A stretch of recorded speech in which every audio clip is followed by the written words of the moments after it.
So this video is going to be about what to do when you bleach your hair. I would just like to kind of start off by saying I am not a professional. Any advice or information I give is from personal experience. I've talked to a hairdresser about it because I talked to my hairdresser, and I have cousins who are hairdressers, or I looked on the internet. Okay, so to start off, the type of bleach you use in your hair condition to start with. If you have dark hair, such as dark brown, black, or dyed hair, it's really hard to go from that to a bleach blonde, and you probably will have to bleach your hair multiple times. It's a lot easier for someone with lighter hair, natural, not colored hair to do.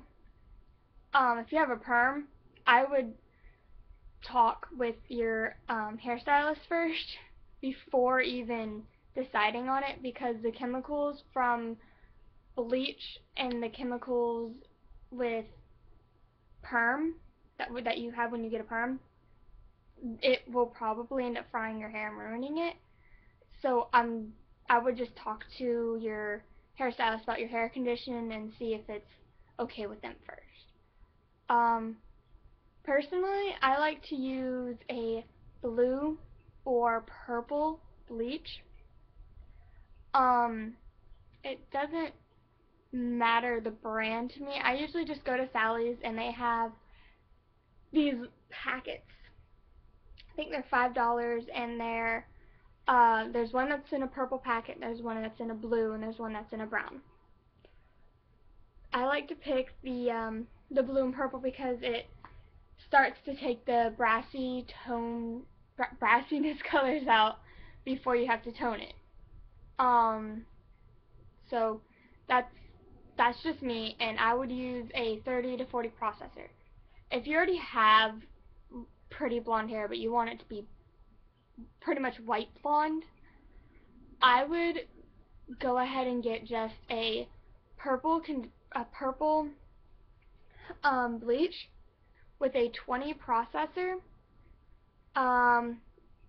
Read the directions. I think it's half and half, or 1 to 1 ratio. Mix it. Make sure it's not dry, because when bleach dries on your hair, it actually ruins it a lot more than you would think.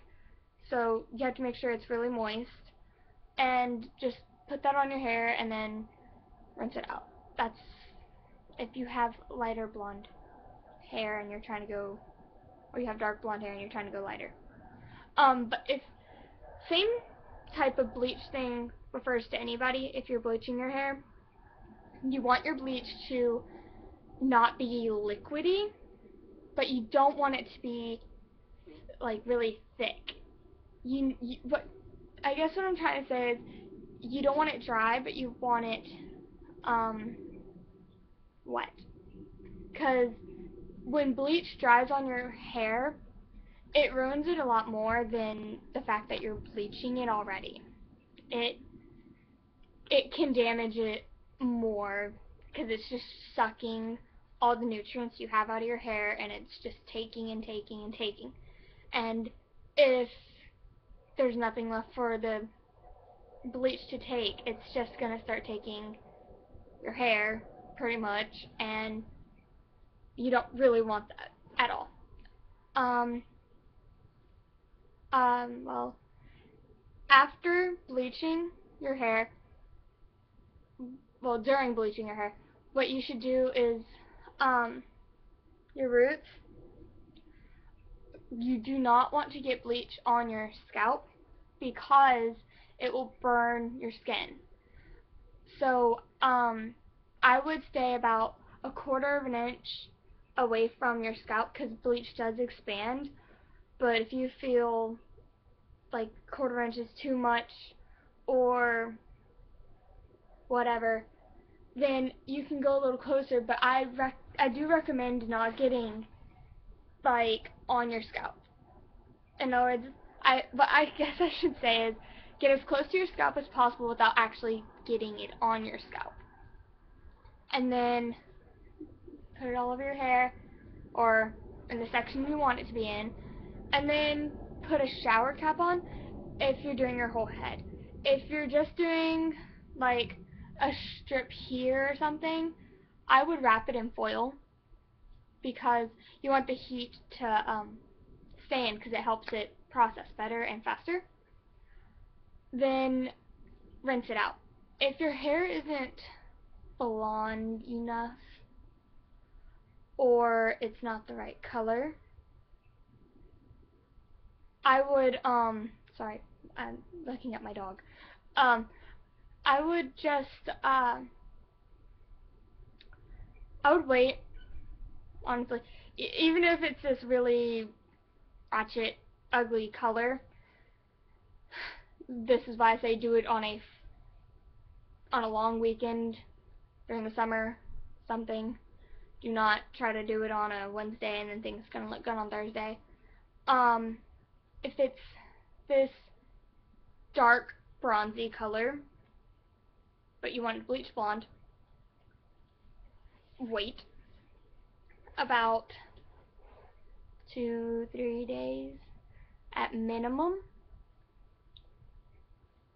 and then go over it again. Do not bleach your hair twice in one night. It will ruin your hair. So that's pretty much it for doing the bleaching process. Once you get the color light enough or closer to the color that you would like, toner is a big thing that I would totally recommend. There is many different types of toner.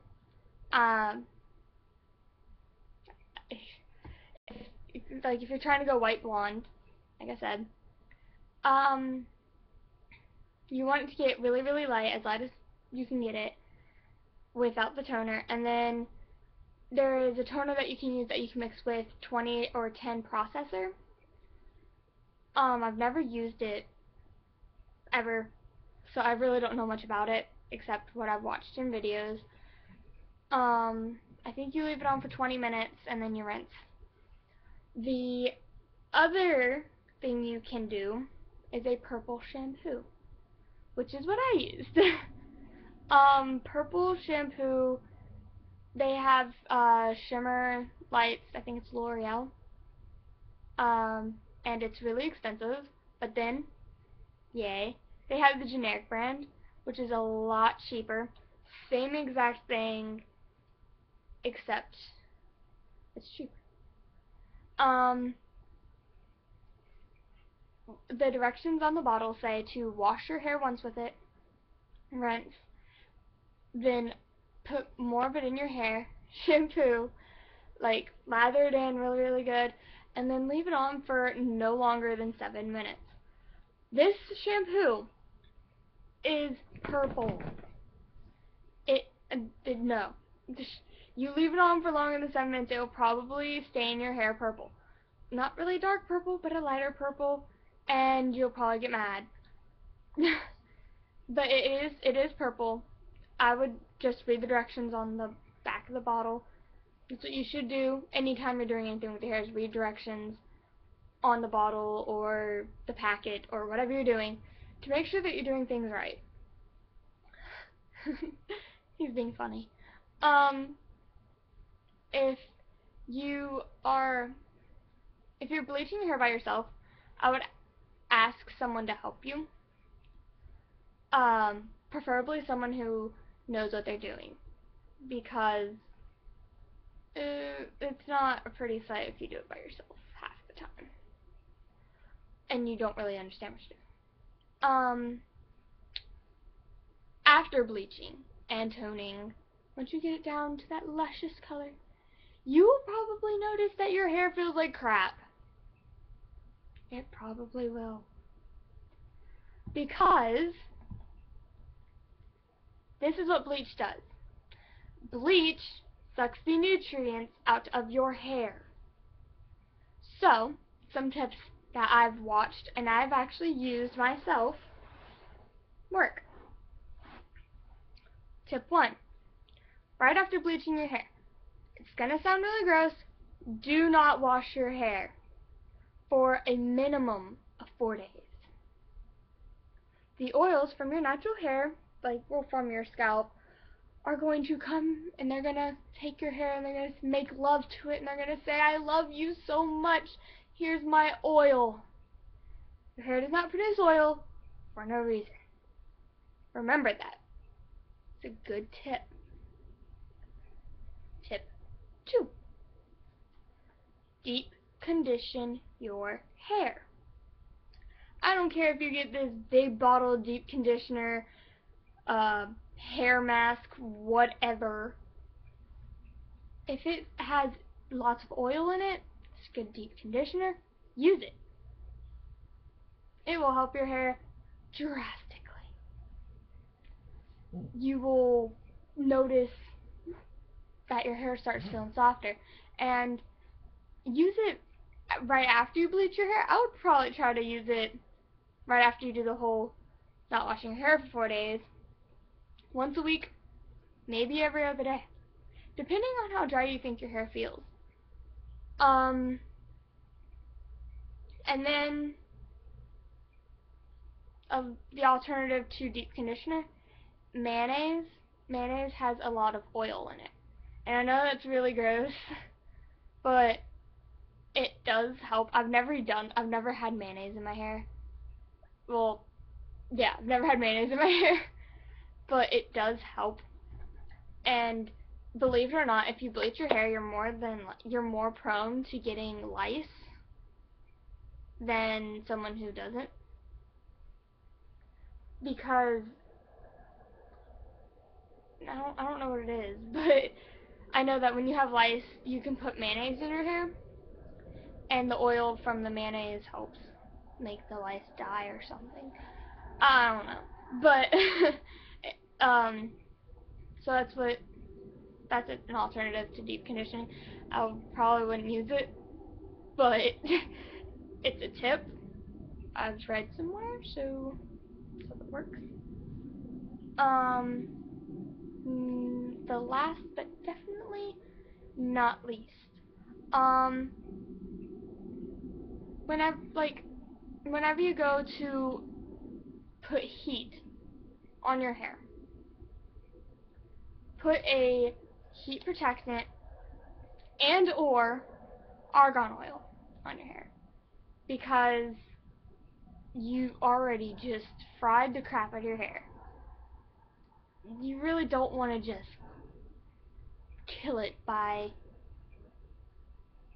adding more heat and then not allowing it to do stuff.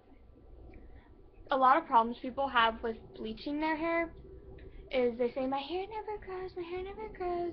It's growing because I can see your roots, honey, but it's breaking down here because you weren't really taking care of it. If you take care of it, you should be fine.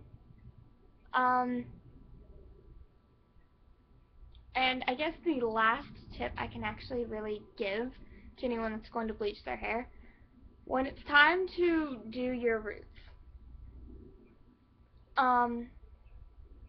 do not go over what you've already bleached.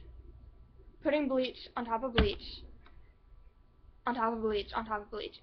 Just, if you put bleach on top of bleach in general, like putting bleach on already bleached hair, it's going to ruin your hair. So go get I would kind of say slightly overlap where you already have bleached hair, and then do like you did when you first bleached it. Get as close to the roots as possible without touching your scalp, and then go through that entire process. Simple. Yeah. So I would like to say again, I'm not a professional. These are just some tips that I've picked up. Again, my hair is not bleached. This is not bleached hair, but I have bleached it. So yeah. I hope these work for you guys. I hope somebody out there says, oh, this is why my hair doesn't feel right. This is what I could do. So thank you very much for watching. Hopefully you watch some of my other videos, so comment and tell me what you think, or tell me if you think I've done something wrong. Yeah. Okay. Bye.